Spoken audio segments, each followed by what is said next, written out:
Do you believe me if I say I have absolutely no idea what my next destination, Wulong, is all about?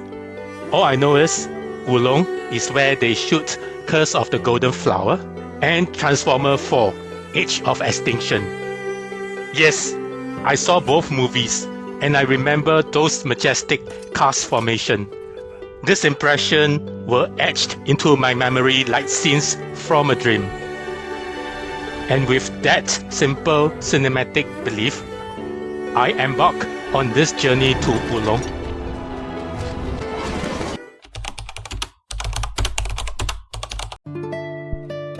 I thought I had it all figured out. I installed all the must-have apps, Alipay, WeChat Pay, linked them to my credit card. This is just a series of applications that I've downloaded. I also changed a small amount of local currency just in case. And now, I'm off to China, to Chongqing, one of the world's most breathtaking cyberpunk cities.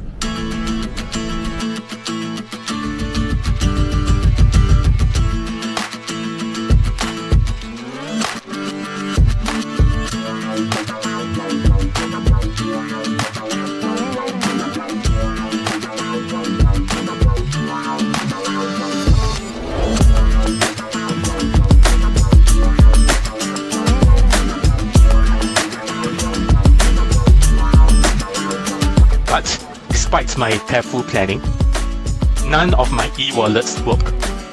Alipay, WeChat Pay, blocked.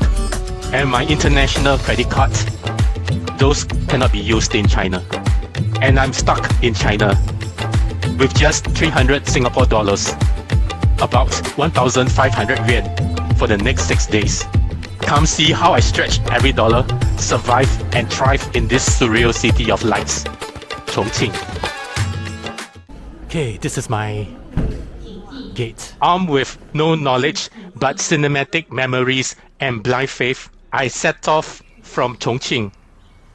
Wulong is about 140 kilometers from Chongqing. I arrived in Wulong just after 2 p.m. Oh, I've reached Wulong. So this is Wulong town. Without WeChat nor Alipay, I do not have the access into online hotel booking facilities. From the good old signboard found below a building near the bus terminal, I find a room for 90 Chinese yuan with a killer view, but with very average amenities. But hey, the view actually makes up for everything. The hotel registration process takes longer than expected. You see, cheap lodging in China are often known to be unable to host foreigners officially. There is a laborious process of validating a foreigner identity and registering me with the local police. I have to give it to the owner of this place. She is tenacious, helpful, and even lets me assist with my updating of my personal information into the system. That said, the accommodation competition in Wulong is brutal here. Super 内卷, as they call it. I just make a quick count. There are 10 guest houses in this one building alone. Yeah, that's the view. Pretty good. I like it. Okay, this will be my room for the night. I paid 90 renminbi for this view over here. The city of Wulong serves as the transportation hub for some of China's most stunning natural sights, like the three natural bridges, Fairy Mountain, Furong Cave, and Longshuixia Gap. But most travelers here are here just for one thing, the three natural bridges.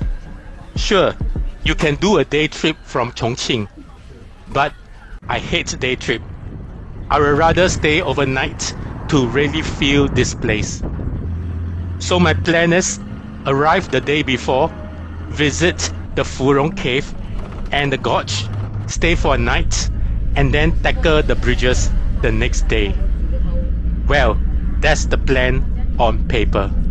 Wulong is just a transit hub All the attraction radiate out from here. I headed out immediately. Take a bus to Jiangkou, about 20 kilometers away.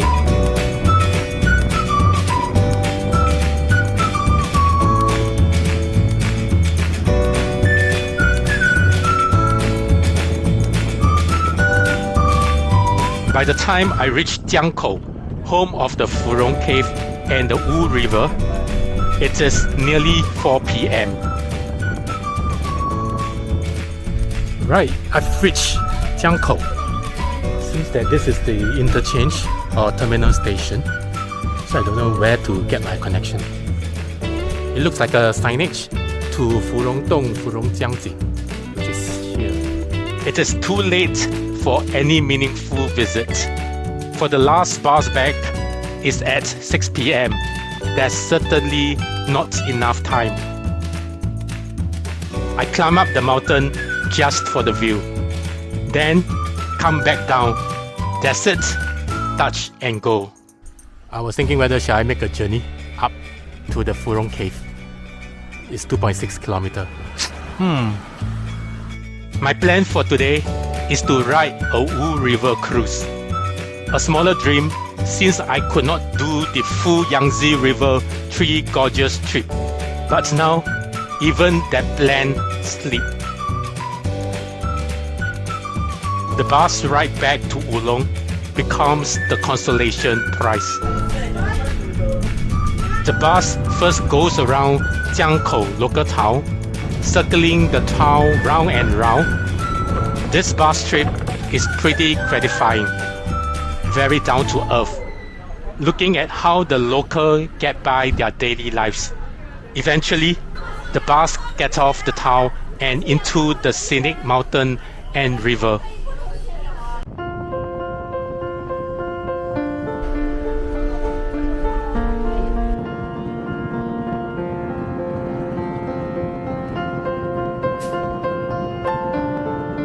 I caught a window seat on the bus, and the ride hugged the edge of Wujiang, the Wu River. The Wu River is the largest southern tributary of the Yangtze River. Part of the Wu River runs within the isolated mountains known as the Wu Gorge. And the Wu Gorge is part of the three gorges along the China Yangtze River. The Wu River stretches over 45 kilometers. Again, due to time constraint, I do not have time to visit the magnificent Wu Gorge, as the river cruise will take 4 to 5 days along the Yangtze River. So seeing parts of how the Wu River winding through the mountain may just give me a small teaser of what may come at the world-famous Three Gorges.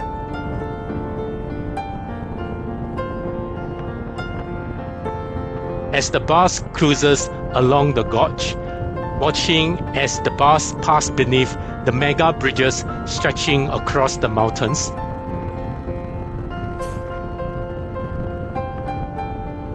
This breathtaking sight is not what I planned for.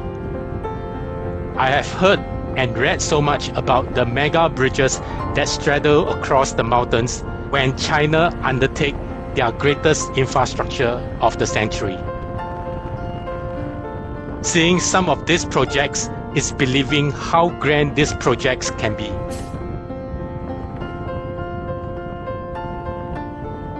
The bus cruises under those epic mega bridges. Honestly, it felt like a cruise, sort of. That's a consolation prize for a Wu Gorge ferry ride, which in itself a consolation of what a Yangtze River cruise might be. So I call that double consolation prize.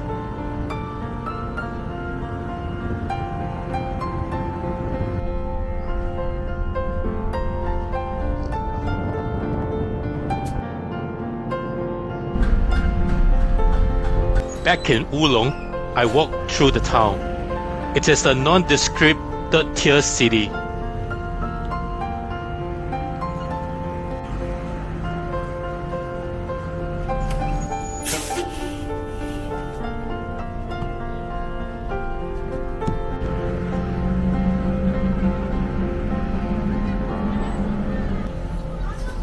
and not much in terms of architectural charm or iconic sites.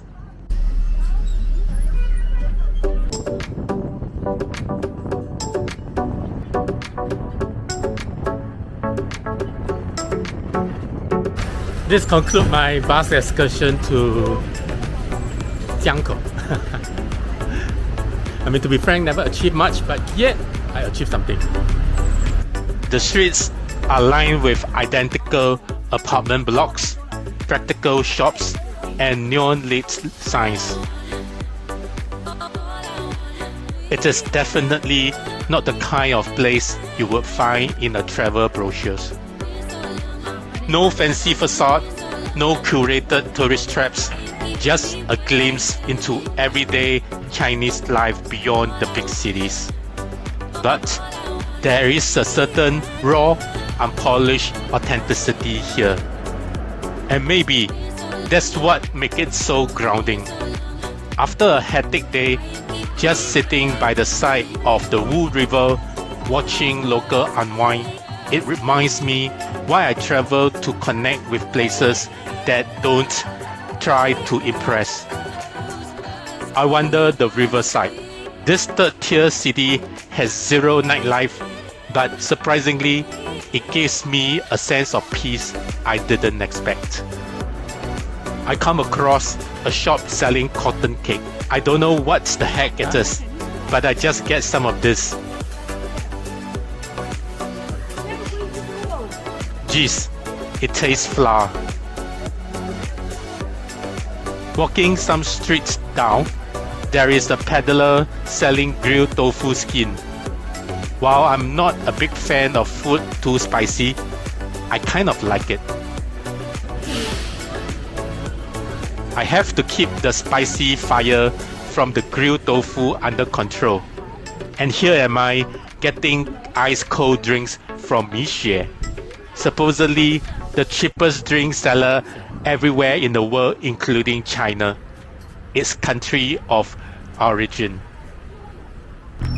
Wulong, the city is built along the Wu River, the long river coming all the way from the mighty Yangtze River. Despite the nondescript parts of this entire town, I find a sense of laid-back charm for some reason. After a stressful day of Alipay and Wechat hiccups, walking by the Wu River at dusk really calmed me. By now, the messages from friends trickle in, trying to help me fix my payment issue. I'm truly grateful to them. But I realize this trip cannot be about troubleshooting anymore. I need to cut loss, accept the technology limitation, and move on. I decided no more technology troubleshooting. I'm not going to spend my holiday like an IT intern. In an unexpected way, being in Wulong taught me how to slow down. I didn't expect that, but maybe that's the point. The next day. Hello, good morning. This is Wulong. I'm at the bustling streets of Wulong. Time now is 8 a.m. in the morning. So right now I'm going to grab a quick breakfast before heading to the steps. I set my alarm for 7 a.m. Determined to beat the crowd, I have a simple local breakfast, tofu pudding. The store owner of the tofu pudding even showed me how to eat it properly. 你也可以这样说吧。直播是不是啊？没有，不是直播，是拍视频来。哦，这些都吃吗？啊，这个可以吃。鱼腥草要不要？啊，要 for 8 Chinese yuan. That's a service with a smile. 给我那个豆豆的啊，对。The kind of tofu pudding is totally different from how I would eat it in Singapore. 想要什么饭？有玉米饭吗？白米饭？啊，玉米饭。玉米饭这个。好，可以。好的，谢谢。Back home, we have it as dessert, as something sweet and in small portion. But in Chongqing, The tofu pudding is savory and need not to say it is spicy. That's corn rice, by the way. The tofu pudding in Chongqing is then eaten together with rice. And you add the seasoning into the rice. What I thought to be just a light dessert breakfast turns out to be a heavy meal. Actually, it's pretty unique because I never know that bean curd can be used to eat with rice. I'm heading towards the bus station to catch a bus to the sites. So this is the bus station. It's the same place that I alighted yesterday. The sightseeing attraction is obviously not in town I stay.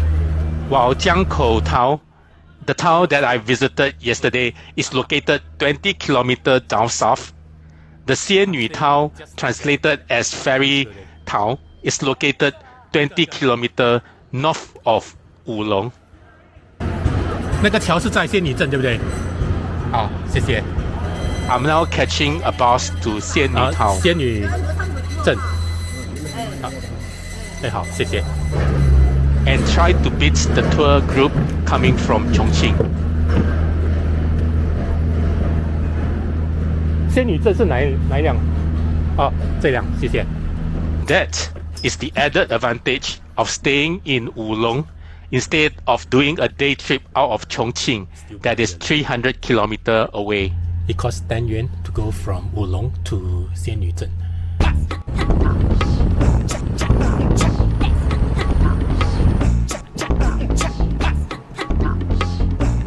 This weird pyramidal-shaped reception is at Xianyu Town or Fairy Mountain Town, which is the launch pad of all Wulong Karst UNESCO sites in this place. I just alighted from the bus.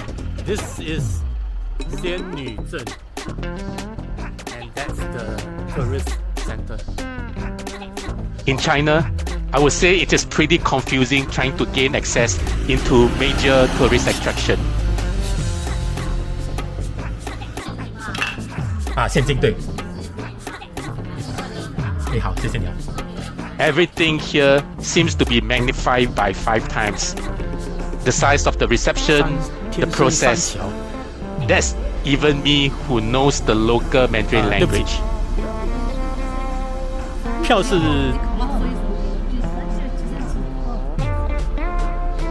啊，对不起啊，请问你票这样上哦，直接上。哎，好，谢谢。Good thing is that the process is pretty intuitive here. I'm just heard from one counter to another, and somehow I managed to get the ticket by cash, of course. Like most national 5A scenic spots in China, the places of interest is usually a long way from the ticket booth. There's usually a connecting bus, which in this case including in the ticket of 135 Chinese yuan to Wulong Karst of 3 natural bridges. The bus winds through a town on its way before it empties its passengers at the car park.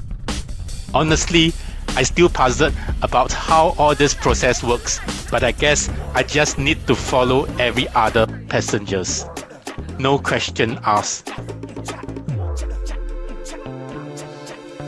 I know I'm in the right place when I see Bumblebee, one of the lead characters in the Transformer movie series. One important thing when traveling to China is to bring the passport with you. Make sure it is the real physical copy and not photocopies. Most entrance ticket issued is tied to one's ID or passport in the case of a foreigner. 谢谢。 No physical ticket is issued. Admission is by presenting passport. The walking path leads me to the entrance to a lift, which brings me all the way down to the floor of the gorge. This is the starting point of my 2.5 kilometer easy hike of the 3 natural bridges walk. 我坐下一个吧。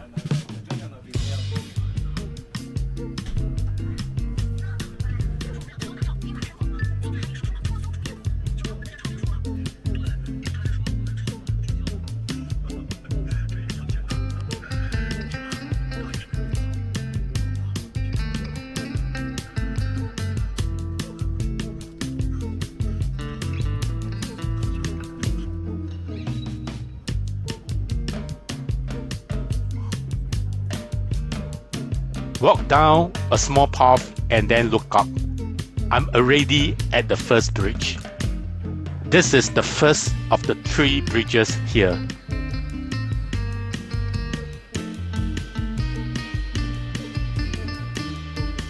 While going down, do not miss the rock wall that looks like an elephant.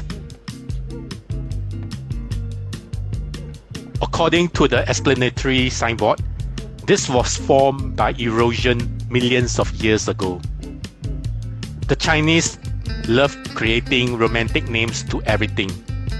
These Wulong Three Bridges are romantically known as 天生三桥, brutally translated as 3 natural bridges in English. The walk down might be an easy slope walk, but it is not wheelchair accessible. Worry not, there are hand-carry sedan chairs that are up for rental.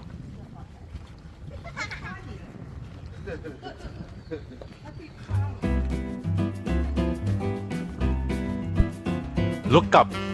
The first bridge is called Sky Dragon Bridge, 天龙桥, which average arch rise 96 meters. I am right under the bridge, the stone bridge. Time to look down. Look familiar, right? This is the movie scene from the Zhang Yimou Curse of the Golden Flower, 满城尽带黄金甲 movie. I walk down to the floor of the bridge, directly below the Sky Dragon Bridge. Does the whole of the cave looks like the shape of my thumb?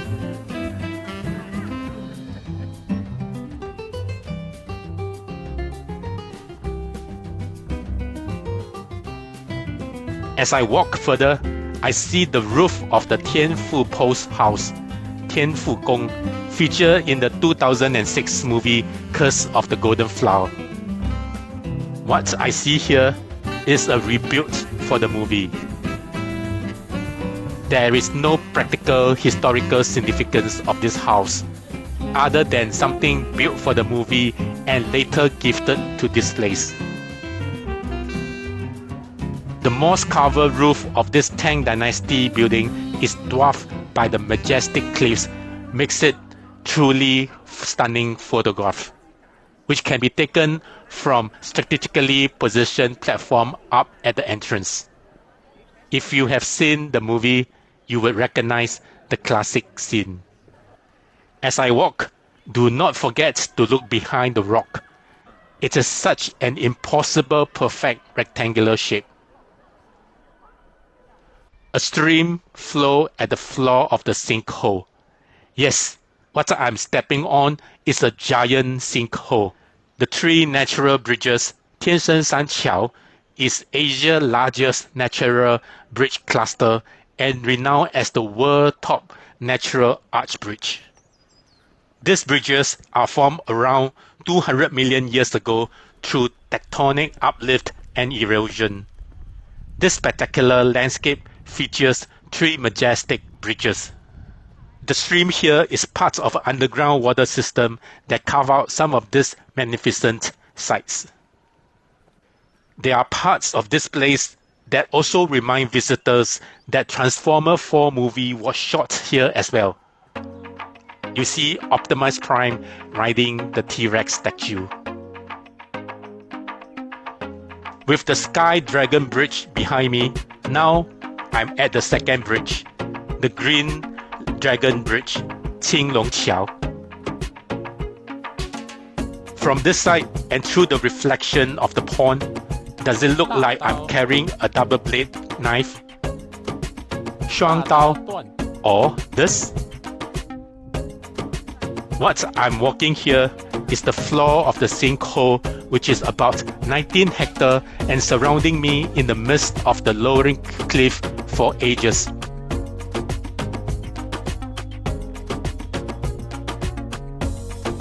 I have this feeling of wonderment at how this landscape was formed over millions of years.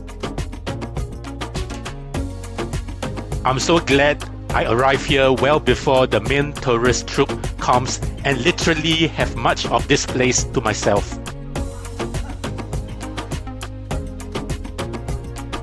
Obviously, this UNESCO site, which is China's equivalent of National 5A scenic spots, expect queues. By paying cash, I am at a natural disadvantage as compared to those who buy the ticket online. So I have to be early to beat the crowd. And here am I, early enough to avoid the loud tour group, and the atmosphere here, peaceful, majestic. All these bridges are not bridges in the usual sense. They are colossal stone arches, carved by nature, and some say they are the biggest of their kind in the world.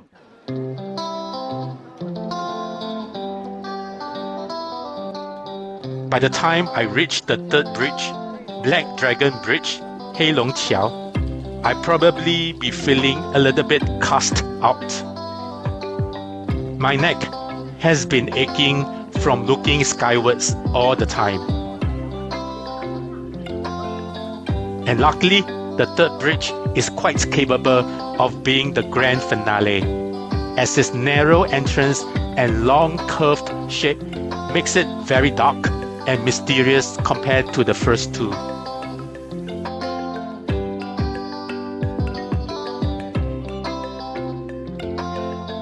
Black Dragon Bridge also has the highest average arch, rising above 116 meters.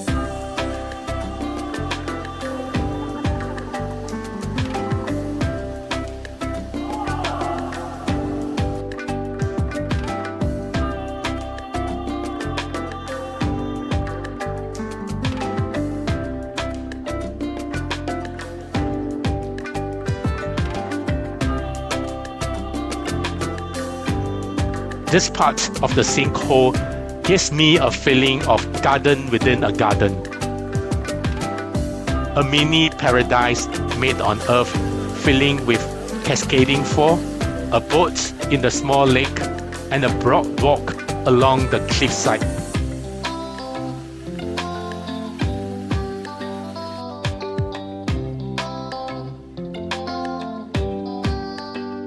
Before making my way to the exit, I passed by this small, surreal pine garden. This pine tree shoot all the way up into the sky.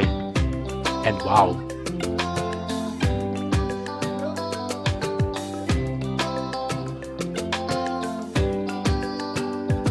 Seeing the usual ubiquitous souvenir shop, I know I have reached the exit of the Three Natural Bridge.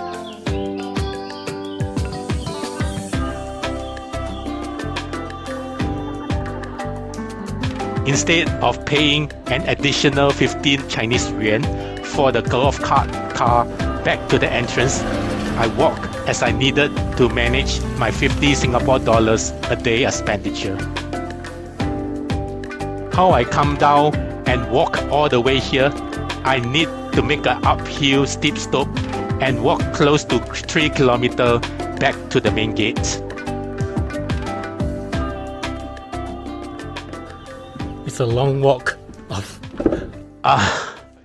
Now I understand what it means by what goes down must come up.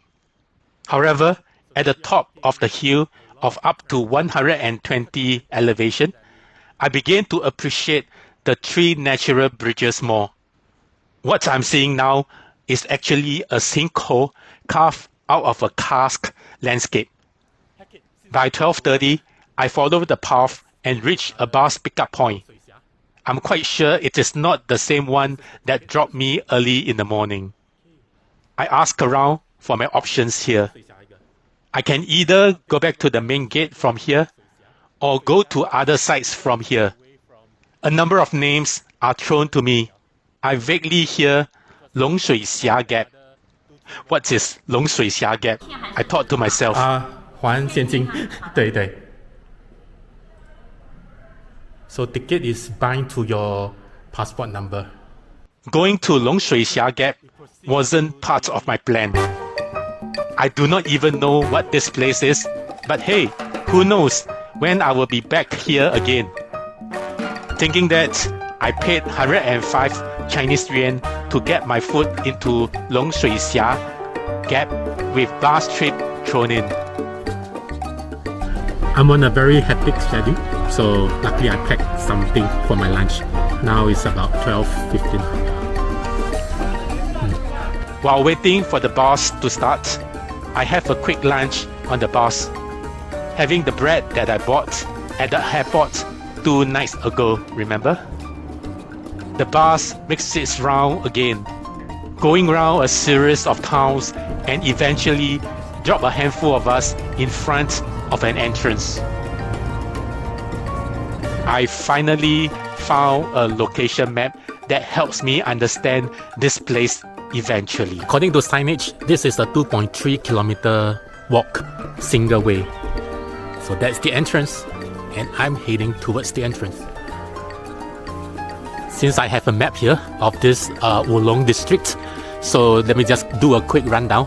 Yesterday we came into Wulong town, and then we head towards Furong Dong. Okay, so but I didn't get beyond Jiangkou, okay, because of the time constraint. Then I go back to Wulong for the night. Then this morning, what we did is that we took a bus all the way to Shan. Okay, so this is the tourist center, and from this tourist center we went to Timecodes San桥, which is this.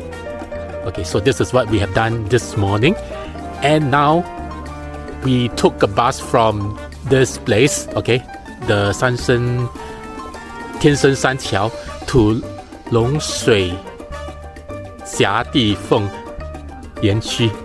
Okay, sorry, I think it's very mouthful. Okay, so we are now here. Okay, so it's very close. So this is another UNESCO site, Longshuixia Difeng.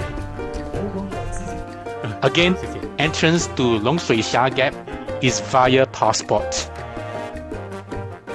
Unlike in the 3 natural bridges earlier, this time around I have to walk into a long tunnel into a mountain. What's in there?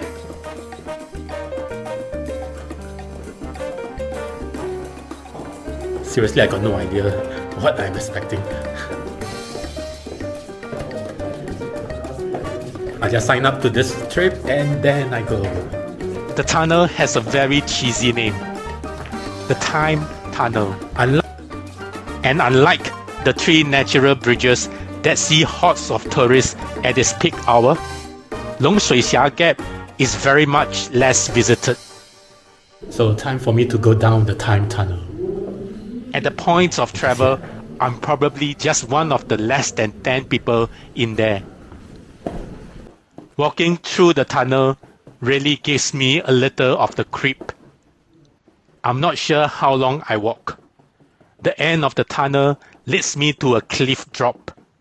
This is probably another sinkhole like the natural 3 bridges, just that it is more dramatic. The tunnel I'm in is carved into the mountain and along the side of the mountain cliff.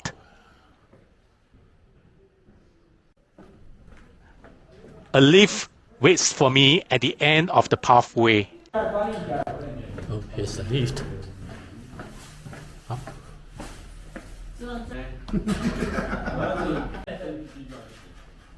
I seems to have an idea of what's going on next.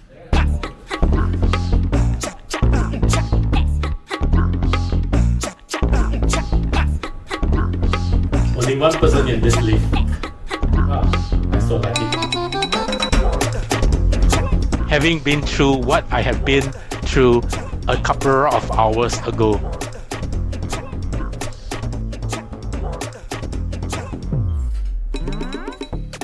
Oh, look at that.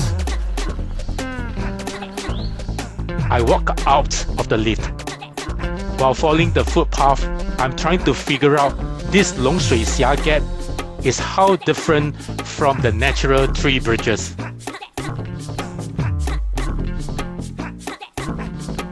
Longshuixia Gap or Longshuixia Difeng is a typical canyon karst landscape known as the Earth's most beautiful scar.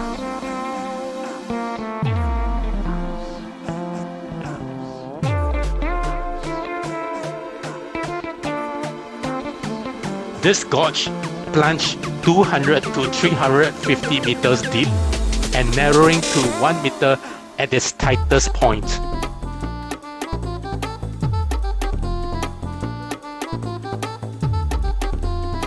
This extraordinary site offers a surreal experience as I venture deeper into the earth core.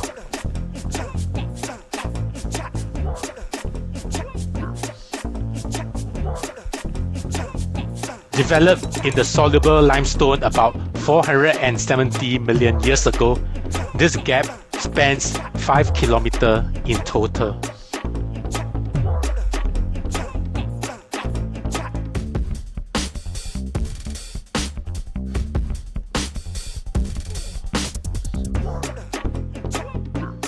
I can walk along the 2-kilometer plank road and marvel at its diverse primitive geological remains. One can encounter primeval vegetation, waterfalls, flowing springs, rifles, and pools, all flanked by towering cliffs. 一线天光, which refer to this phenomenon here. Does it look like a sleep? Oh shit! It's dripping water above me.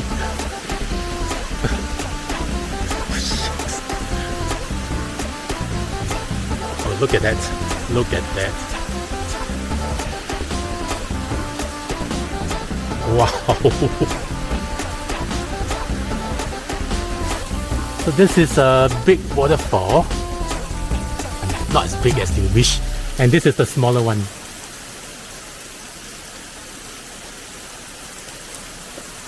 So let's walk through it. So that's a waterfall here.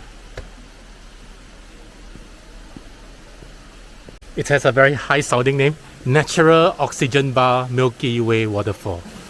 Whether it's this oxygen bar, you decide yourself.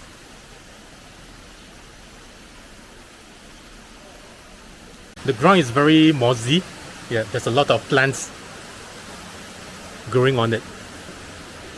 What I appreciate about this place is the significant lesser people.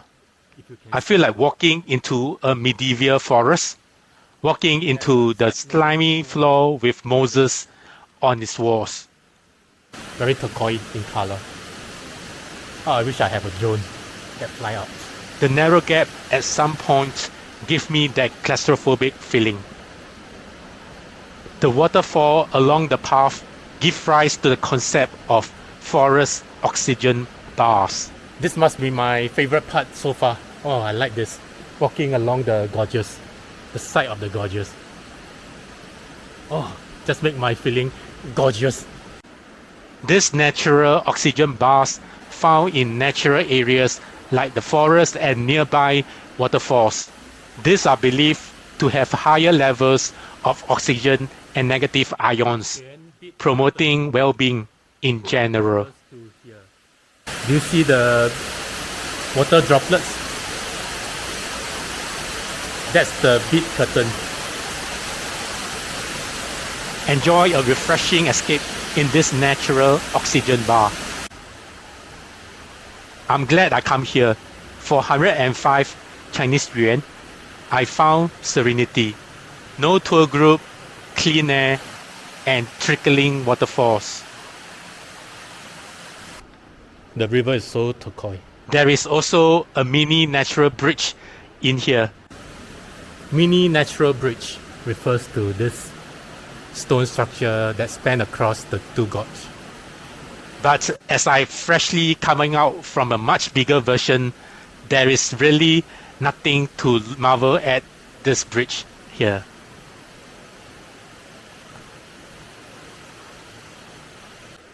In short, Longshuixia is a narrow gorge, just 2.5 kilometers of walkway besides a trickling stream, waterfall from the cliffs, few tourists, no noise, and just pure nature.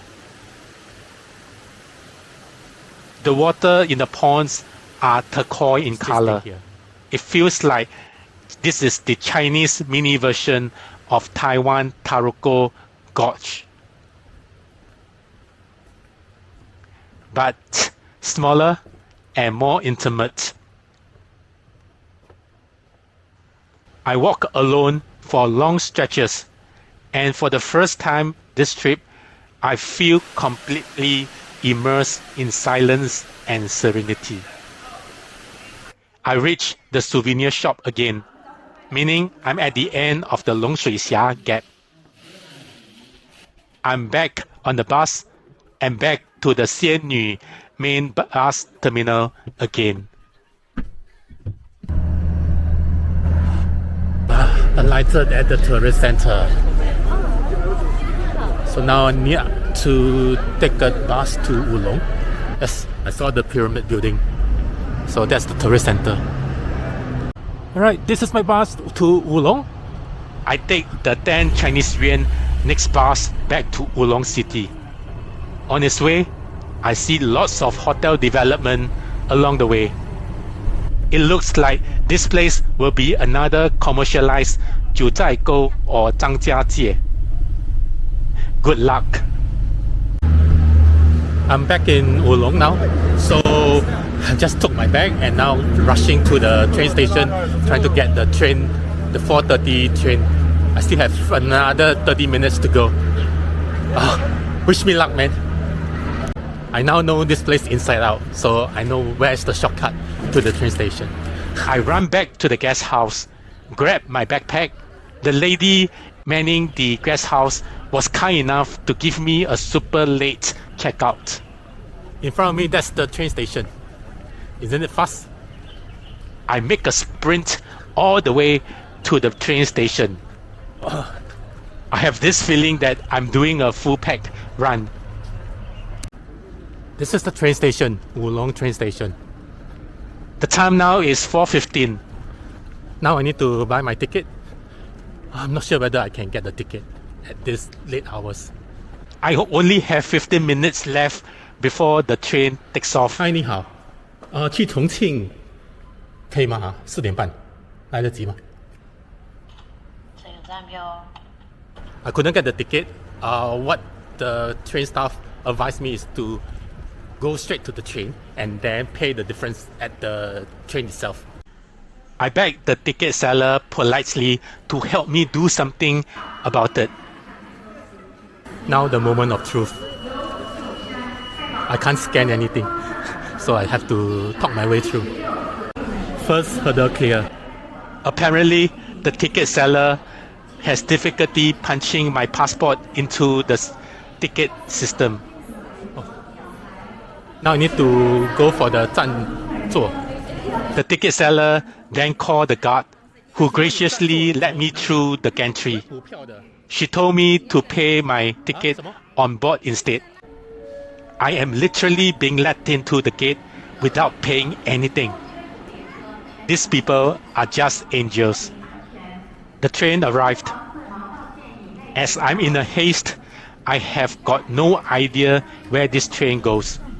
I narrate my situation to the guard at the platform.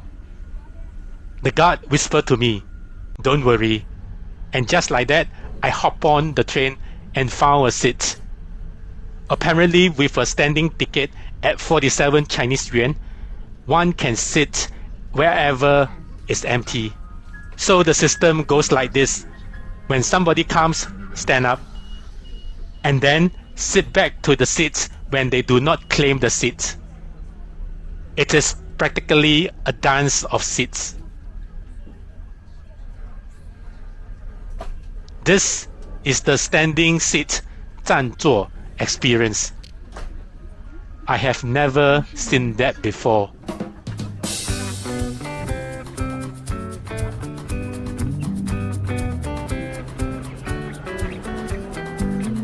This is Chongqing station. Wow, look how busy the train is. When I reach Chongqing, I go to the control station and pay for my ticket money for this trip. So this is the place that I need to pay up before I leave the station.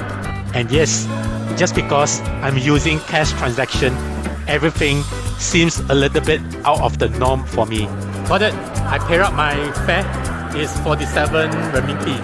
which is the same as if I were to get it from the station. There's no penalty involved. 你好. And such uncertainty really adds up to the challenge to this travel. Getting off at Chongqing train station felt like a new chapter beginning. This trip to Wulong gives me cinematic landscape, human kindness, and a chance to reset. Right, that concludes my first trip of China train. Now I'm embarking on my next journey to Jiangkou. So first of all, I need to go to railway number 10, which is here. This trip to Wulong did not go as planned 100%, but it becomes an unforgettable because of that. Wulong surprises me. It isn't just about epic cliffs or movie sets. It's all about unexpected lessons, kindness from strangers, missed cruises, gorgeous walk, and train dashes. It reminded me that sometimes the best parts of travel aren't what you plan, but actually is what you discover on the sites. Thanks for watching this video. If you enjoyed this video, please like and subscribe so that you can see more of my video, and it really helps me out. I hope to see you back in my next episode of the Chongqing series.